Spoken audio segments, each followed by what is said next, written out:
Hello and welcome back to Football Now for the latest round of Premier League fixtures, where we'll be offering our own predictions, running you through the betting odds of the 10 games at the weekend. We'll be doing a video for each of the 10 games, so go find them over on the channel Football Now. As you can see by the title of this video and on screen now, Brighton hosting Sheffield United will be the focus of this video. 2 o'clock at the Amex Stadium. Brighton in action tonight. We're filming this on a Thursday, beating Ajax, I think it was, Connor, wasn't it, at home? Yes. 2-0. Before we get into this game and we go through the betting odds, I want to remind everyone of the ongoing competition we've got going on here at Football Now on the road to 100 subscribers. We are ever so close to hitting that 100 mark, so please get involved and subscribe to the channel. You might be that person that tips us over the line to get us to the big 100, so please do give us your support. And like I said, he says there, leave a comment. We will be pulling one lucky winner out of these comment sections, not just this video, but all the videos we will be doing to win a football shirt of their choice. That decision will be announced as well over on our Twitter at FootballNow1_. So please do get involved. Good luck to everyone who does. And on to Brighton versus Sheffield United. Connor, do you want to run us through the betting odds first of all? Yeah, I mean, Sheffield rock bottom of the table, and Brighton, we know how good of a Brighton side are, the players that they've got and the football that they play. So they are heavy favourites, but I think that can be a little bit deceiving. I mean, good results breed confidence and they create a positive vibe around the club. And Sheffield United got there. Finally, a long awaited Premier League win of the first Premier League win of the season last time out. Against a very informed Wolves side as well. I mean, that was huge for them. But first of all, I want to credit the ownership of Sheffield, because it was very easy to get rid of Paul Heckingbottom after the 8-0 hammering by Newcastle. And then it was very easy to get rid of him after the subsequent defeats. But I think they recognise that actually, they have got a lot of interest first and foremost. I lost a couple of key players in the transfer window. And the quality of the squad maybe is not up to the scratch that some other squads are. So to recognise that perhaps, despite the poor run of form, they didn't have that knee-jerk reaction to replace their manager is very good. And I think it will pay dividends, because I feel like if they are going to survive this season, it is going to be with Paul Heckingbottom in charge. Brighton, I mean, you understand why they're heavy favourites, but equally, we go up there, that they're sitting in 7th place. And they started the season in red-hot form, and they were the Premier League top goal scorers at one point. But they've only won 1 in the past 6 games, and that was 6 games ago. So, they've not won in 5 games, 3 draws, 2 defeats. And if you look at who they were drawing against, it was away at Everton. Everton, down there at the bottom of the table. And that was late on as well.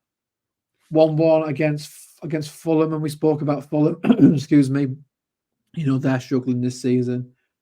I mean, there is Liverpool and Manchester City in there as well, but they'll be a little bit, maybe not concerned, but a bit frustrated and a bit disappointed, Brighton, that they haven't capitalised on that great start to the season, because there's so many teams now in the top area of the table who can punish a poor run of form that you can't really afford. That if you've got European aspirations, and certainly as a bare minimum, Brighton want to be returning to Europe again for next season.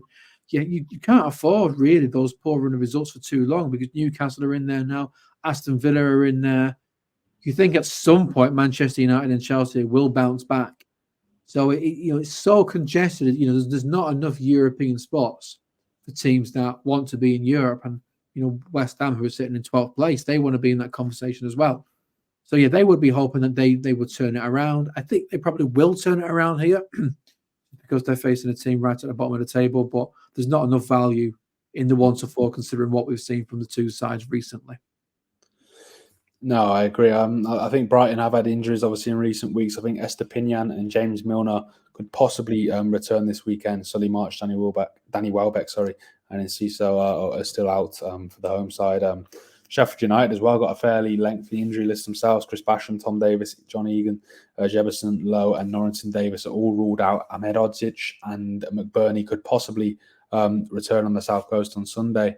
It has been a little bit of a dip, hasn't there, for Brighton since the start of the season, like you said. Obviously, netting a late equaliser, away at Everton last weekend, and Ashley Young on goal to get them a point.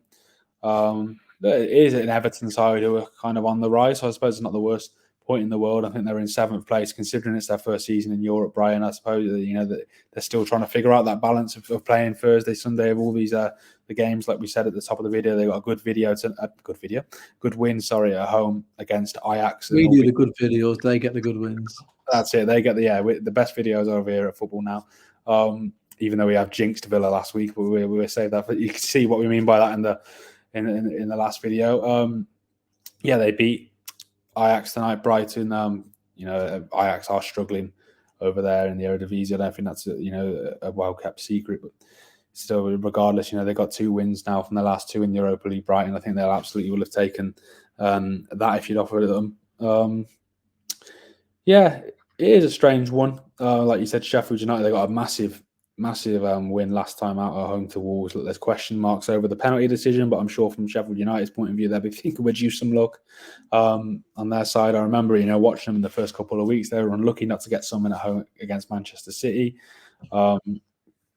Obviously they had that big defeat, didn't they, to Newcastle, which was heavy, not just in terms of the damage it does on the league table, that the points lost in the goal difference, but also for morale. And you do think, is that going to be the one that really, really puts the nail in the coffin? And they just it doesn't get any better from there. But to their credit, they rebounded against a good Wolves side last weekend.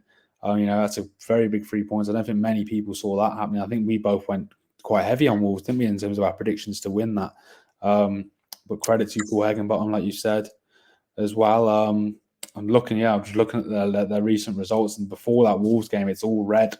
The last point in the league was a 2-2 draw at home to Everton, who also in and around there have picked up in recent weeks. But I think Sheffield United maybe a little bit more reason for optimism heading into this game. But I think you said it as well. You make Brighton favourites. I don't think they'll run away with it. I think it'll be quite a tight, narrow game. Connor, do you want to give us your prediction first of all?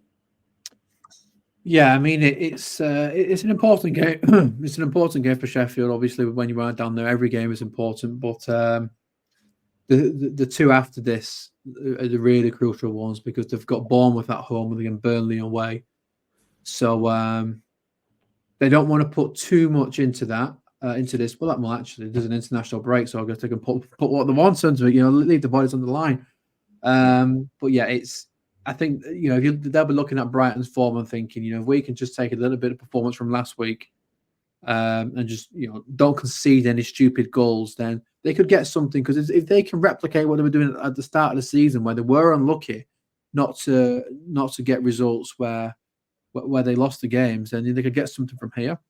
I am still going to go with a Brighton victory. I think if you are looking at placing a 50p somewhere, the value is in a draw or even a Sheffield win. Certainly not anything to do with Brighton, but I do think Brighton are going to come good. I mean, they are going to start winning again in the Premier League. Of course they are. Just far too good not to. And then, this is the perfect game to bounce back and get that momentum going again. So, I've just seen our editor trying to scratch his back, and it's amusing me quite a lot. I am going to go with Brighton to win. Quite heavy, actually. I know you said it'll be quite tight, but I'm going to go with 3-0 Brighton. Yeah, I'm going to back the home win as well. I'm going to go 2-1 to Brighton. I think Sheffield United might be able to nick one. Like I said, I think it will be tight, but I'm going to ultimately go for a Brighton win. We'll see.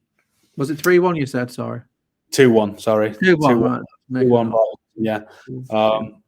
We'll see what bearing that has on our own head-to-head predictor. I've mentioned all the other videos. Connor closed the gap by a point last week. He'll be looking to do the same again by an even wider margin this time around. Just for anyone who hasn't seen so far, you get 3 points for the correct scoreline, 1 point for the correct result. Let us know your own prediction as well of all the games this weekend. Get involved in the comment section and give yourself the best possible chance of being pulled out of the winner of our competition over here at Football Now on the road to 100 subscribers. Like I said, in all these videos, we are so close, and hopefully this will be the round of fixtures which gets us to the big 100.